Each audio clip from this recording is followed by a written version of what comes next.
Okay, do you want to start just by giving us your full name? My full name is Johanna Dillon. I was born April 1943. I'm the youngest of six. And do you want the names or? No, that's fine. And you said Joanna. Johanna. Johanna. But I'm called Joan. Okay. Yeah. Johanna is from my father's mother. My paternal grandmother was Johanna. Okay. All right. Very good. So just to start off, do you want to talk a little bit about growing up in Ballydesmond? Well, I was the youngest of six. I always say my opinion was never required because by the time they got to me, they either knew it or they didn't need to know it. Yeah. I guess it's hard to be objective because when you have nothing to compare it to at the time. So you're growing up, you don't have a lot of things that kids have today, but you didn't know that because everybody around you had either the same or even less. Yeah. And I mean, they were good times. Simple times, I guess, would be a better way. Without technology, it was life was a lot easier. Yeah. As for going to school, our school was just up the road from us. We walked to school, we came home for lunch, we went back again. I kind of regretted having to come home for lunch because I'd rather stay and play with all the kids, but because I lived only a stone's throw from the school, that's how it was. Then at one point the school was being renovated and there was the one-room school at Hickey's down the village. Right. And we were all crowded in one little room. For how long, I don't know. It seemed like eternity, but I remember that. Then Brendan and I, we're the two younger ones, we went to school in Honor Law because that's near Kilcummin in Kerry. My mother, I guess, got transferred there to teach. And I don't know how many years we were there, but I was like maybe first grade to fourth grade. Maybe 3 years, and my mother taught me 1 year and it was horrible. She picked on me incessantly. I feel like she targeted me for stuff, which was pretty sad. I guess she didn't want to make me, what did I say? She didn't want to favor me. Yeah. So she went the opposite way, I think. Right. But we had good times there. We stayed at a house. My father would drop us off on a Monday morning, he'd pick us up 2 days later. We'd come home, my mother would prepare meals, do the wash, all that stuff. We'd go back again, then my father would pick us up again on Friday. And those were okay days. I wasn't crazy about school there. So then we came back to Ballydesmond. I think my mother got sick, I'm not sure why we came back. And I don't think she was teaching there anymore, or wasn't teaching. And then we went to school, and I liked the school in Ballydesmond much better. I felt like I was progressing better, I guess. I felt better about school. Yeah. And so what was that like having, I mean, as you said, just do you want to talk a bit more about, because not all the kids had your mother as teacher. I didn't like it personally. I don't know if Brendan had her as a teacher. But like I say, I had her for 1 year. It was probably first grade, second grade. And she was tough, and she would be writing on the blackboard and there was a glass thing next to her. She could see what was going on behind her, and she used to say, I have eyes in the back of my head. But like I say, I feel a negative vibe from that particular year. Right. And was that different then to her as a teacher as compared to as a mother? I mean, how did you find her? My mother and I, we got along pretty good. But as I got older and started having my own ideas about things, she was in my case, I guess, and we were never that close, I guess, when I started growing up. My father and I seemed to get along better. He was more easygoing. He didn't require a lot of information, so you were more apt to give him the information, whereas my mother wanted to know everything yesterday. Yeah. You know, so it was a different reaction. Okay, and so then yourself, how would you compare yourself to your parents in terms of the attributes you have or the personality traits? I'm probably just like my mother, okay. Which is interesting, very interesting. A short fuse, I can have a short fuse, and okay. I know she had to. My father was way different, very easygoing, laid back. Right. But then again, maybe she did all the worrying and all the decision making, which we didn't appreciate at the time, you know? Okay. She held it together for us, maybe, I don't know. So you were saying how, because you were the youngest, obviously things would be a little different, but how would You're you... the youngest too, right? Yeah, I know So all there about you that. go. We know how it is. Yeah. How would you describe yourself then in terms of your role in the family, being the youngest? Like I say, my opinion was never required because I had my eldest brother's 10 years older than I am, and down the line, again, when I was growing up, there was Brendan and I grew up pretty much at the same time. Pat, who's maybe 3 years older than Brendan, 4 years older than me, he was already in a different level, you know, and your father, Bernie, and Sheila, they were gone off to school, and David, I don't know where he was. I mean, he was finished school already. This is my recollection, like, you know, you have a close memory of Brendan and Brendan, really. The others were always either away or coming home from college, or in the summer they'd go away to work. They'd go to England to work, and so they were never really around. Yeah. So we grew up in the same house, but we don't know each other that much. Interesting. Yeah, and did that change then over the years, or did you... Well, do you think you're closer to Brendan? closer to Brendan because, again, we have a lot of common memories. Sheila, when I came to this country, I lived with Sheila for 2.5 years in Boston. And then I moved to New York because all my friends were coming over, and I was up and down to New York all the time, so I figured I might as well move here. And being a nurse, you could do that because, you know, jobs were a dime a dozen, not like today. It's a little bit different with the economy. Yeah. So you were freer to do that. Okay, so just while you're on that subject then, in terms of coming to the US, do you want to describe just a little bit more about kind of the decision making? The decision to come here. When I was in high school, secondary school, I did my inter. Sheila, my sister, had already come here, and she came home on a visit, and you know, she just had a lot of nice things and seemed to have a lot more than I had. And I thought, oops, this is where I want to go. This was my intercert. So I said, after my intercert, I wanted to come over here when I was like 15 or 16. And of course, that wasn't going to happen, but they didn't tell me that. So then I had to wait till doing the leaving cert. By the time the leaving cert came, I no longer wanted to come. I was already into other things, you know, social life and stuff. Your mind is elsewhere. Then I decided to go into nursing.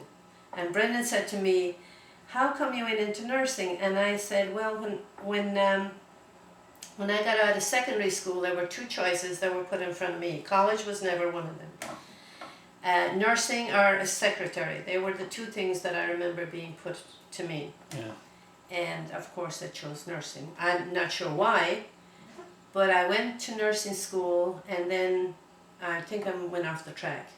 You want to know why I came to the United States? Well, yeah, that's leading up to it, though. Okay, so I went to nursing school. I went there, and it was like being in a prison because at home I had lots of freedom. I never went away to high school. I went to a local high school, so I had lots of freedoms. So when I went to nursing school, you had to be in by 10 o'clock. You worked your day. You went to class in the evening. It's a whole different ball game. So I wasn't too pleased. So eventually I got to come home after 6 weeks. I felt like I was in prison. Came home and I said to my mother, I don't want to go back. I don't like it. I really don't like it. She said, okay. Which, like I said to Brendan, was great psychology. She said to me, okay. She said, what are you going to do? And I said, oops, I don't know. Thought secretary was not something I wanted to do. Sit at a desk all day. So I said, okay, let me go back and try it again. So I never looked back. So I just thought she did good with me there. Right. And so once you finished up then... When I finished nursing, I was meeting a lot of people who were nurses who had come over on student visas and wanted to work in the United States, and they'd make money and they could travel, and they just found it so grand.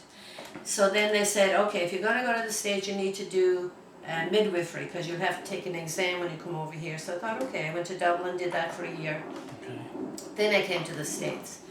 And coming here, instead of coming with a student visa or a J1 or whatever it was called at the time, I decided to get permanent visa, because having a sister here, I was able to do that, whereas most of the other girls had to come and leave after 4 months. So I came with my friend, her name was Ida, she lives in County Clare. I still visit her when I go over and we stay in touch.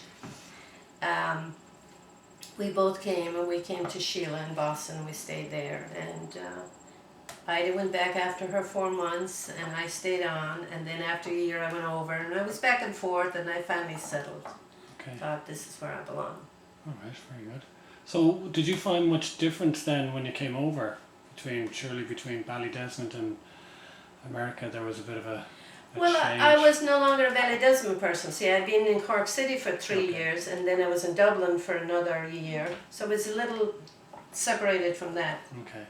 Yeah. So, all right. And then in terms of staying in the US, I mean, did you ever have a desire to come back to I did. Ireland? Or? I came, like I said, I came for 1 year, and then I went back for 6 months, because I thought, okay, I like it here, but I like it back there too, because again, most of my friends were back home.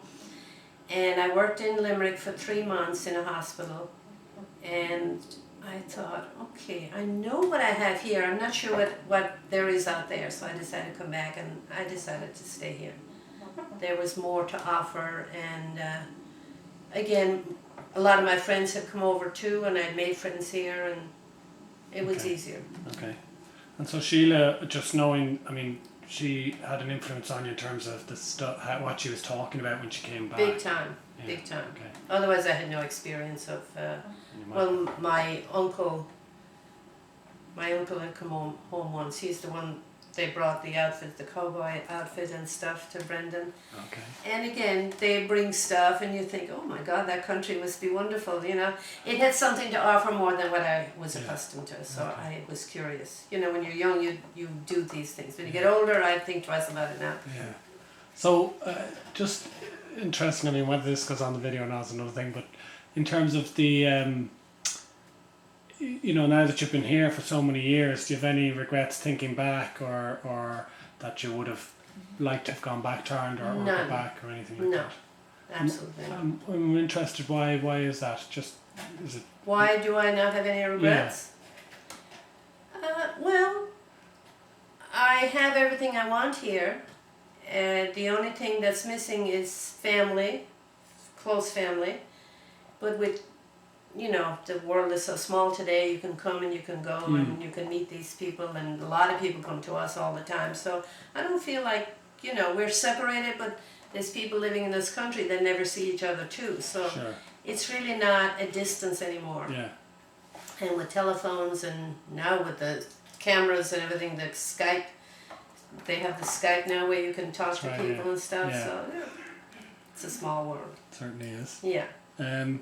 Did you want to go back though, as I say, Skype, things have come on an awful lot, but maybe just describe to people who mightn't be familiar with growing up, just anything Oh, the that's, technology in my day? or Or other lack things, or other things that kind of we just take for granted now. I remember when we got electricity. I'm not sure how or when or where it came, but I just remember, wow, we're getting electricity. And I must have been, I'm thinking about 8 years old, you know. I'm trying to, if it was younger, I probably wouldn't remember. Yeah. If it was older, I'd have a greater recollection.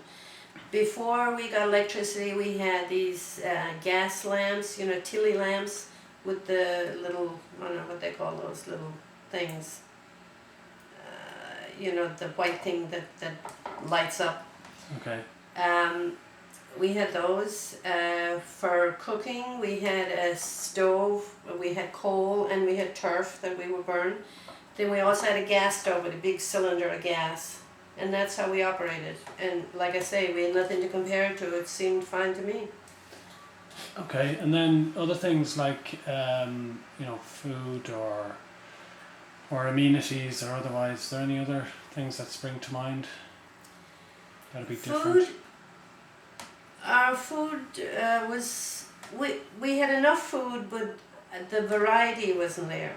You know, we had peas and beans and carrots and parsnips and cabbage and turnips, pretty much. You never saw beets or other things today. Fruits, you had the basic oranges, apples. Meats, we had meat pretty much every day.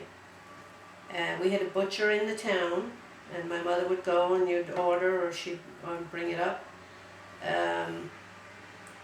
We would go, what we didn't have in the village, you'd go to, Tralee was our town. Okay. We would go there maybe once a month and do the major shopping there and pick up whatever there, and my father would have his car tuned and whatever. But that was like a monthly thing, and I liked to go there because I would get money and I could buy comics and whatever was going on at the time. Yeah, so things were, in terms of then kind of luxury items or Yeah. entertainment. Yeah, was there that was anything- it. Yeah. I mean, we had movies in the village. At the end of the village, it was a movie theater, I call it, because it was a shed. And it was one of those wind-up things. Yeah. And it was breaking down all the time. You saw more static and more black and white screen, and they were black and white movies anyway. Again, we didn't have any reference. And if you had a breakdown, so you got to chat with your neighbor here, you know? Yeah, You didn't think anything of it. And being a kid, you were just happy to be there. okay. Yeah. And then getting around, I mean, travel or anything like that, I mean... Traveling when I was a kid, you mean? When Yeah. we had a car, my father, would drive us around. I had a bicycle. Okay. When I went to secondary school, I went to a local Bohertwe, which is like a couple of towns away from us, and the teacher, Mrs. Bowen, she was one of the teachers, and she had a minivan, and she'd drive maybe 6 of us, and we'd bike to and from her house. That's how we got around. Okay. You didn't get a car at 16 like you do over here. You were lucky to have a bicycle. And when we were little kids, when all the people would come to church, they used to come in bicycles, and they'd have a horse and cart, you know, and they'd park them down the street from us. We'd be riding their bicycles all around. We didn't have a bike then. That's when we were much smaller. Yeah. That's how you learned to ride a bike, under the bar of the man's bike. It was, it's interesting to think about it now. Simple, but we were so happy. Yeah. We were very happy. And no TV or anything like that, entertainment? No TV. We had a radio which had a big, humongous battery, and every now and again we'd have to go get the battery charged, and that was down in Laca Cross, so that was an event. You had got in the car and you drove down and it had to be charged, and you hung around for, I don't know, whatever the time it took to be charged. Okay. So the radio was a given. TV, no. Yeah. All right. Let's cover pretty much everything, I think, but I want to just go back on a couple of things, particularly your parents, spend a bit more on that, just describing them, really. I mean, you talked a little bit about them, you know, in terms of your mother maybe being the disciplined one, your father being maybe More quiet and a bit easygoing, easygoing. yeah.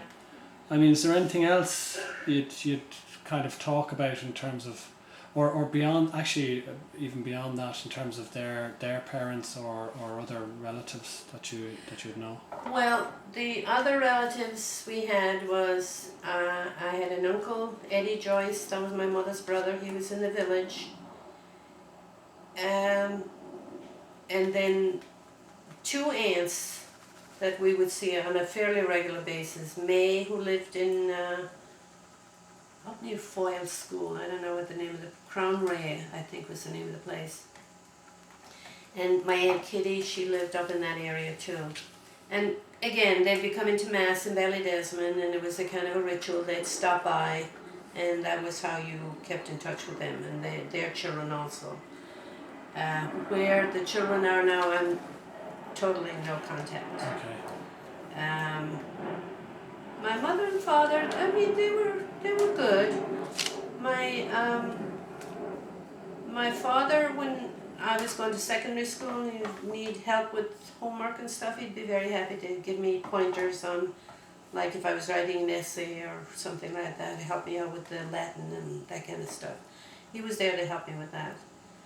My mother, again, like I say, she was more the disciplinarian, and she was funny, but she was also, she'd get you when you go by, she'd give you a swipe, you know how you have to discipline kids.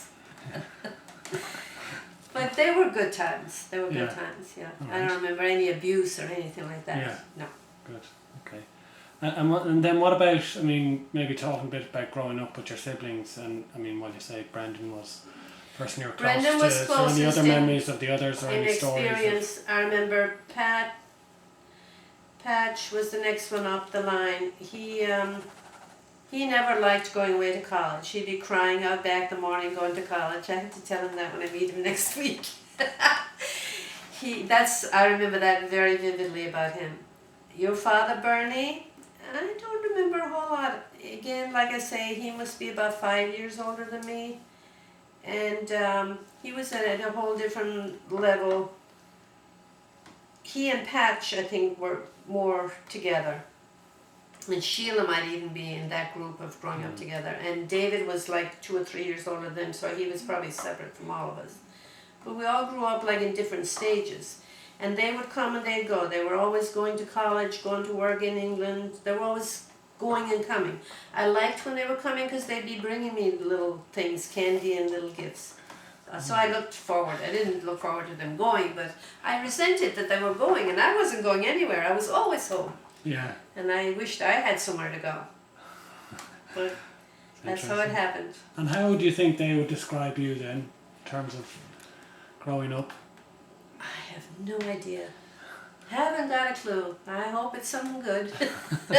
And even in terms of chores, did you have particular chores then? Or Oh, we had chores when we were kids. Yeah. We had a ritual actually. When again we had no dishwasher, we had no any of those amenities. So you had after the meal. Oh no, somebody would have to set the table. There were 6 of us and 2 parents, 8 people, and that was a ritual to have dinner every night. And it's not a ritual with people today, but we would have dinner every. I don't know if it was so much in the night. It was the middle of the day, I think. Okay. Actually, when it was school time, it'd be at 3 o'clock. We'd be eating our dinner. Somebody set the table. Then afterwards, somebody there was a bowl of water that we'd wash the dishes in. There was no sink. Somebody washed the dishes. Somebody would dry the dishes with the drying cloth. Somebody would carry them over, meaning they put them in the cabinet. Somebody would wipe off the table. Somebody would have to sweep the floor. Those were all the rituals. So we each took a turn, I thought. Maybe people weren't doing it and I didn't know, but I was in there on those chores very much. Okay, very good. I can remember them like in this like steps and stairs. So you pulled your weight, yeah? I believe I did anyway. And I'm sure you'll find some of them say I got away with more. I feel maybe I did get away with more being the youngest, because by the time they got to me they were pretty tired, I think, of discipline. Yeah, know that feeling. Yeah. All right. Did you have any? I mean, was there any stories then, or anything you want to kind of talk about? Be it incidents that happened, anything humorous or otherwise? Any humorous stories. I I think Brendan is probably a man for those. Yeah. So whatever he says, I'll go along with it. Right. He's got a great memory for that kind of stuff. Okay. Yeah, he's more the one for storytelling. Okay. So I mean, that's pretty much it. Unless there was anything else you wanted to. I think to you cover. covered. I think you covered it all. Okay. Good. Thanks very much.